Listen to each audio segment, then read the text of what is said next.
Oi pessoal, tudo bem? Bom dia a todos. Vamos para mais uma aula de Química, mais uma aulinha, continuar a nossa apostila, continuar nosso conteúdo de tabela periódica, né? Hoje a gente vai para a nossa aula 5, o módulo é o módulo 6, é o último módulo dessa apostila, né? E a gente vai começar a estudar as propriedades da tabela. Tá? A gente viu na última aula a diferença entre uma propriedade aperiódica e uma propriedade periódica. A gente viu que a propriedade aperiódica é aquela que não se repete. Uma propriedade periódica é aquela que se repete de período em período. Então, a gente vai começar a estudar as propriedades periódicas. Também no final da última aula, a gente viu o iniciozinho de propriedade periódica. Né? A gente falou sobre o raio atômico. O que a gente viu com relação ao raio atômico, que era a nossa primeira propriedade? A gente tem que saber que com relação ao raio atômico vai ser o quê? A distância do núcleo do átomo até o último elétron da eletrosfera. Quer dizer, tem 7 níveis de energia, 7 camadas, até onde esse átomo tem elétron. Então, a distância do núcleo até onde ele tem esse último elétron dele é esse raio atômico. Com isso, a gente tem o quê? O tamanho do átomo. A gente tem que lembrar que quando a gente está numa tabela periódica, quanto mais para a direita da tabela periódica, como é que ela foi organizada? Em ordem crescente de número atômico. Então, quanto mais para a direita, maior o número atômico. Se eu tenho um maior número atômico, eu tenho uma maior quantidade de íons positivos, de carga positiva no núcleo do átomo. A gente viu que Z é sempre igual a P. O número atômico indica a quantidade de prótons no núcleo do átomo. Bom, se para o lado direito aumenta o número atômico, o que vai acontecer? Aumenta a quantidade de carga positiva no núcleo. Aumenta a atração entre núcleo e eletrosfera. Se aumenta essa atração, o que acontece com o tamanho do átomo? Diminui. O raio atômico diminui. Agora, se eu vou para o lado esquerdo da tabela periódica, é o contrário. O número atômico ele é menor. Se eu tenho um número atômico menor, eu tenho uma menor quantidade de carga positiva no núcleo, que são os prótons. Menor carga positiva no núcleo, menor a atração entre núcleo e eletrosfera, maior o tamanho do átomo. Tudo isso que eu falei é para um átomo neutro, um átomo no estado fundamental. Pode aparecer também o termo raio iônico. Se aparecer o raio iônico, a gente vai ter, por exemplo, que comparar o sódio, que está na família 1, ele é um metal alcalino, com o íon sódio. Eu tenho que saber quem é maior, o Na ou o Na+. O que a gente tem que gravar? Que o Na+, ele está perdendo elétron. Se ele perde elétron, ele está perdendo elétron da eletrosfera. Quer dizer que aumenta a atração entre núcleo e eletrosfera. Se aumenta a atração, diminui o tamanho do átomo.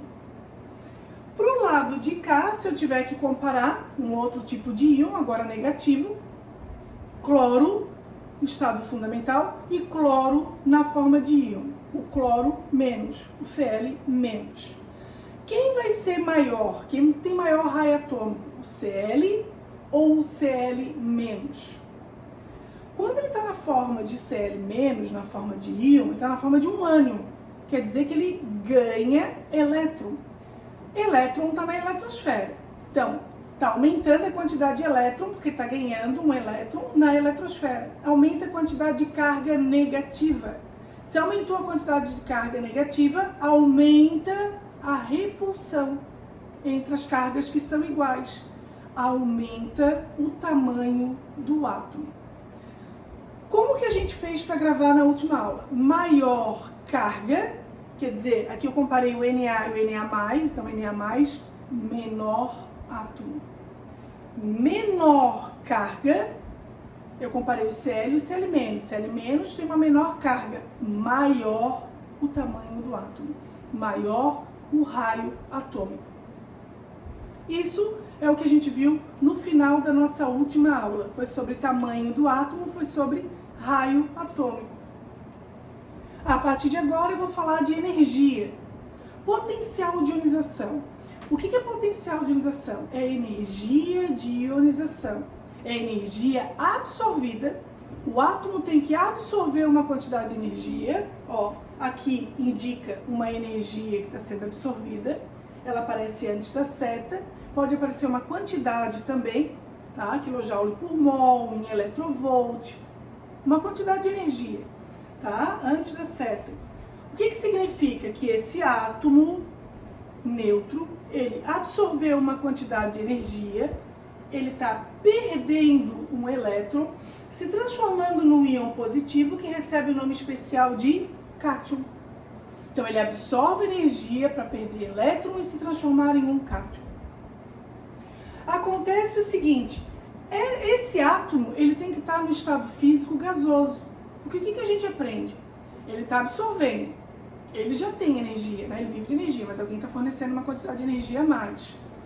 Ele está sólido. Se ele está sólido, na hora que ele absorve energia, ele vai passar para o estado físico líquido. Ele pensa que as moléculas estão se afastando mais. Se ele está líquido e alguém fornece uma quantidade de energia, ele vai absorver, ele vai passar para o estado físico gasoso. E se ele está gasoso? Né? A gente estava vendo até agora o raio atômico, a distância entre o núcleo e até o último elétron da eletrosfera.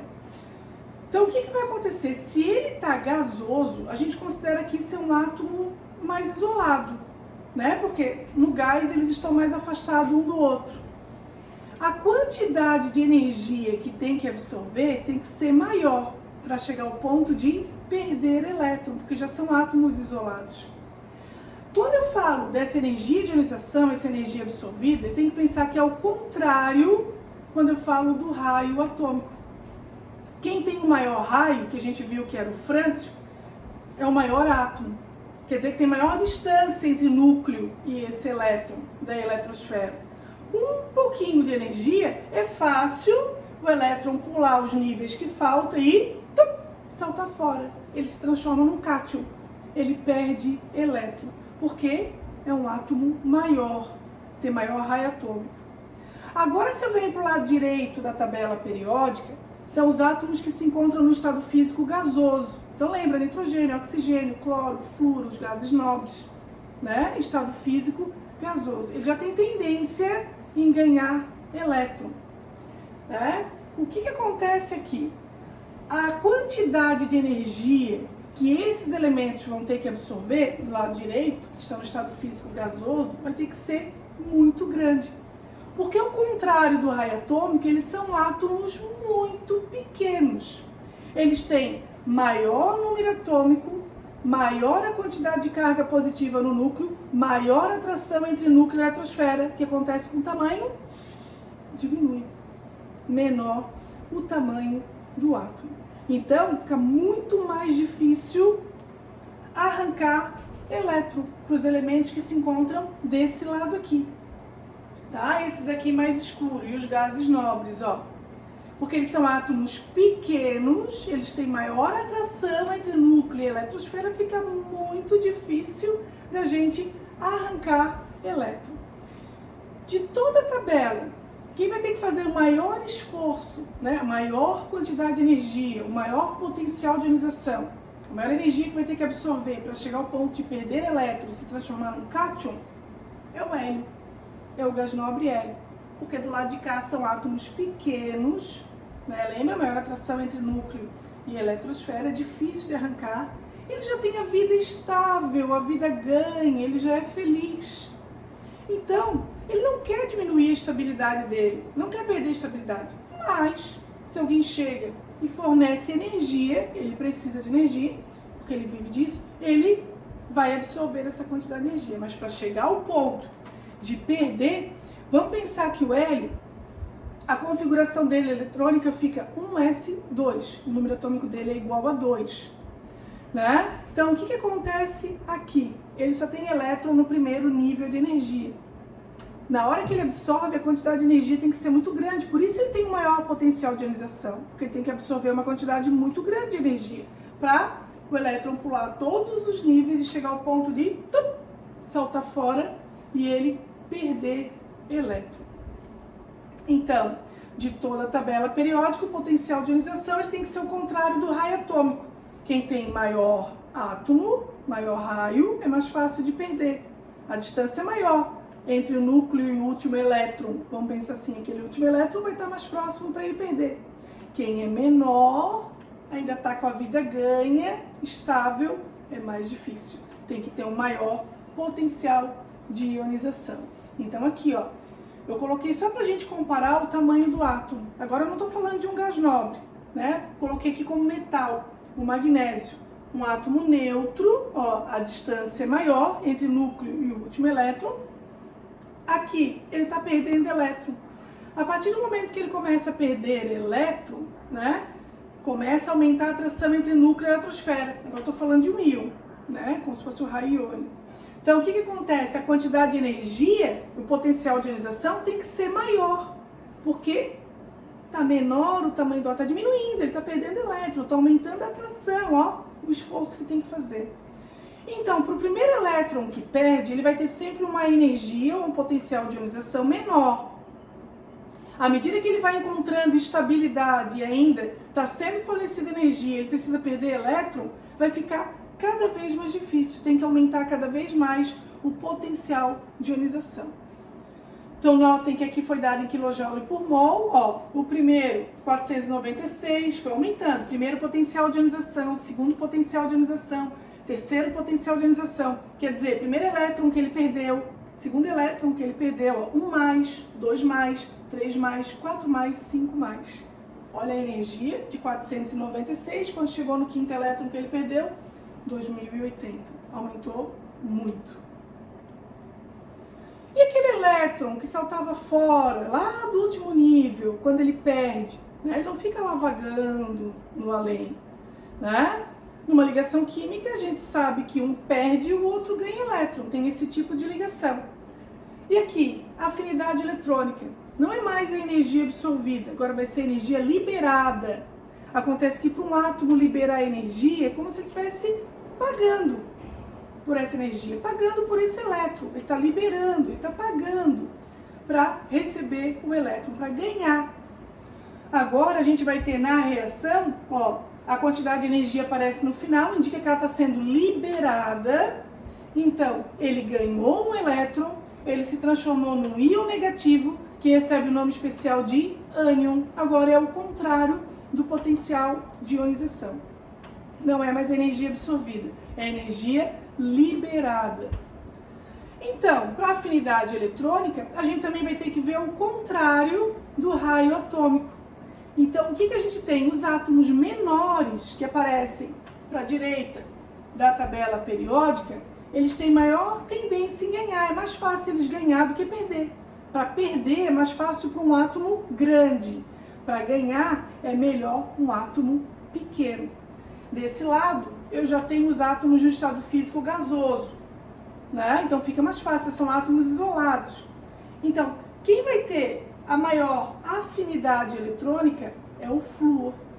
Quem vai liberar energia, quem vai pagar por esse elétron, né, vai ser o flúor. Ele tem a maior afinidade eletrônica, ele é um átomo pequeno, para ficar estável ele precisa de um elétron e ele já tem essa tendência. Agora, gás nobre, ele pensa assim, putz, estou fora, não me interessa. Porque para um átomo liberar energia, lembra que eu falei, como se ele estivesse pagando. Vai diminuir a estabilidade dele, ele já tem uma vida estável, tranquila, feliz, vai pagar, vai perder energia? Não, está fora. Né? Então, gás nobre não entra. Então, quem tem a maior afinidade eletrônica, quem vai liberar energia para ganhar um elétron, se transformar num íon negativo, que recebe o nome especial de um ânion, quem vai ter essa maior tendência é o flúor. Aqui eu coloquei um comparativo das reações, porque é importante saber que quando absorve a energia aparece antes, quando libera a energia aparece depois. O potencial de ionização, energia absorvida para se transformar em um cátion. A afinidade eletrônica, energia liberada para se transformar em um ânion. Num entra gás nobre, no outro não entra gás nobre, certo? Então aqui é a energia absorvida, aqui a energia liberada. Aqui ele vai ganhar, aqui ele vai perder. Eletronegatividade. No termo eletronegatividade aparece negativo. Quem que é negativo? Quem ganha elétron. Quem ganha elétron recebe o nome especial de ânion. Eu sempre digo que esse elemento é aquele elemento que tem a maior tendência em atrair elétron para si. Porque ele já gosta de ganhar elétron, né? Ele tem essa facilidade, ele é um átomo pequeno também. Por isso que ele ganha elétron com mais facilidade. De novo, a gente cai no flúor. Só que eu sempre digo, é como se fosse uma briga, ou uma brincadeira, quer dizer, de corda, né? Um grupo de um lado, o grupo do outro, eles vão puxar a corda, vence quem derruba o outro grupo primeiro, quem fica com a corda.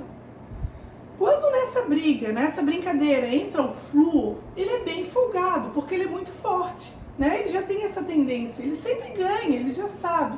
Né? Então eu sempre digo que o flúor é o mais eletronegativo e o mais folgado da tabela periódica, porque ele já tem essa tendência, certo? De novo, não esqueçam que gás nobre está fora. Ao contrário, a gente está falando de átomo pequeno, que tem tendência de liberar energia, tem tendência em atrair elétron para si com mais facilidade. Quando eu uso o termo eletropositivo, positivo, quem que é positivo? Quem perde? Quem que perde? É o cátion. Quem tem maior tendência na tabela periódica de perder elétrons? Os metais. De ganhar, como a gente estava falando antes, é o ametal. E de perder é o metal. Então, o lado dos metais é o lado do frâncio, para a esquerda da tabela periódica.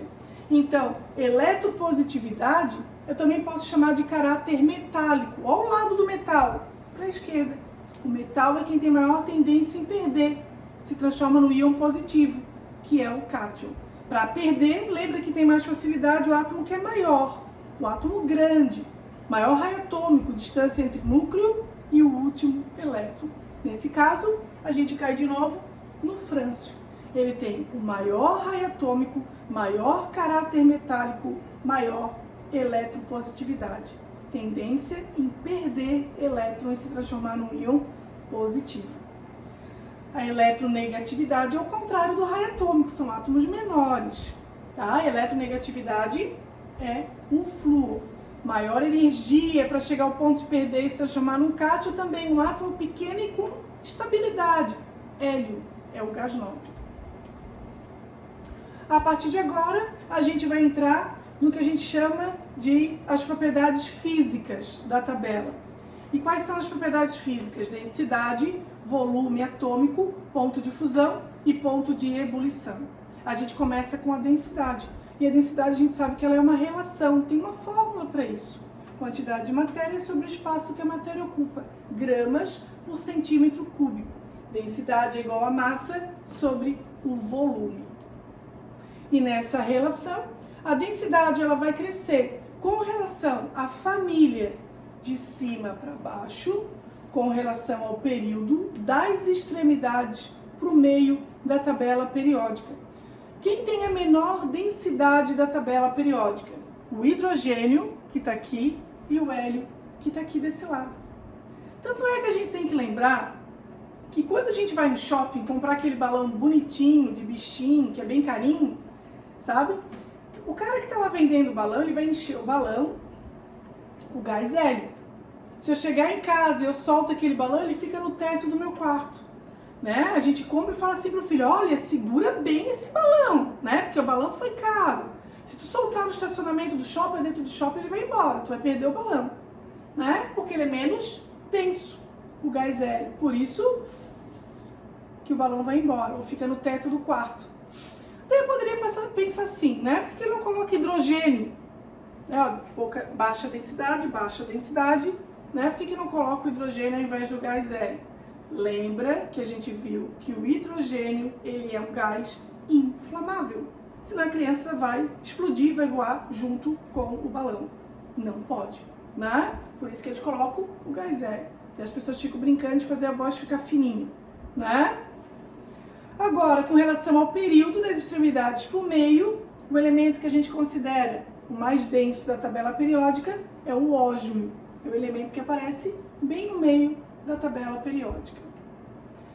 Quando a gente fala de volume, se a gente voltar lá para a fórmula, a gente vê o quê? Quem é mais denso tem uma maior massa e um menor volume. O que significa? O volume ele é inversamente proporcional à densidade. Então, se eu falo que o elemento mais denso é o ósmio, está das extremidades para o meio, o volume ele tem que ser o contrário, porque o volume ele é inversamente proporcional. Quem é mais denso vai ter o menor volume. E o volume, a gente fala que esse volume ele é ocupado por 1 mol de átomos. Na verdade, ele é uma quantidade de átomos que vocês vão aprender na última apostila esse ano. O que é isso? É o número de Avogadro. É 6,02 vezes 10 na 23. Essa é a quantidade.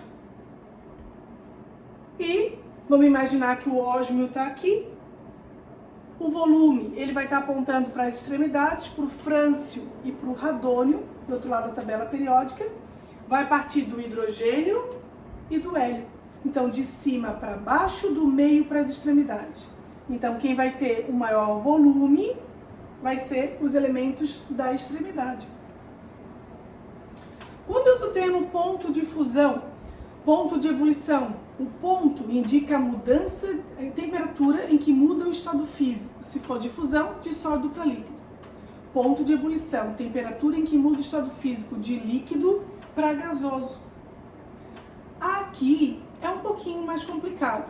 O lado de cá, a gente tem os átomos do estado físico gasoso. Com relação ao gás, a gente vai fazer de cima para baixo. Ponto de fusão e ponto de ebulição cresce de cima para baixo. O que mais aparece nos enunciados? Calcogênio e halogênio, para a gente comparar, de cima para baixo. Com relação aos sólidos, do outro lado da tabela periódica, o que mais aparece é metal alcalino e alcalino terroso. Vai ser o contrário. Vai aumentar de baixo para cima. E o meio da tabela periódica vai apontar para o elemento tungstênio. Ele tem o maior ponto de fusão no meio da tabela periódica. Às vezes o enunciado também fala do carbono. Então eu coloquei o tungstênio e o carbono para vocês se acostumarem, porque o enunciado pode falar sobre eles. Eu coloquei um resuminho, um comparativo de todas as propriedades que a gente viu, tá? Então a gente falou do raio atômico, o tamanho do átomo, ó, aponta para o frâncio. A gente falou da afinidade eletrônica, que aponta para o flúor. A gente falou para a eletronegatividade, que aponta para o flúor. Eletropositividade aponta para o frâncio. Energia de ionização entra o hélio. Aqui, densidade aponta para o ósmio. O volume aponta para as extremidades, para o frâncio e para o radônio. E ponto de fusão e ponto de ebulição, a gente tem que gravar tungstênio e carbono. Isso é o que a gente tinha para ver sobre propriedades da tabela. Esses são os exercícios que eu tirei para vocês da apostila para a gente fazer, né, com relação às propriedades. Então pode ser que alguns só tenham um item de propriedade, o resto é com relação à família, a período, a nome especial, se é metal, não metal, se é metal. Agora mistura tudo, porque esse é o final, né? É a última parte de tabela periódica que a gente tinha que aprender. Então, façam os exercícios para depois tirar dúvida na aula de assistência, né? Qualquer coisa a gente tira dúvida também com relação à matéria, né? Mas tentem fazer para fixar bem, certo? Então, um beijo para vocês, uma boa semana e até a nossa próxima aula. Tchau!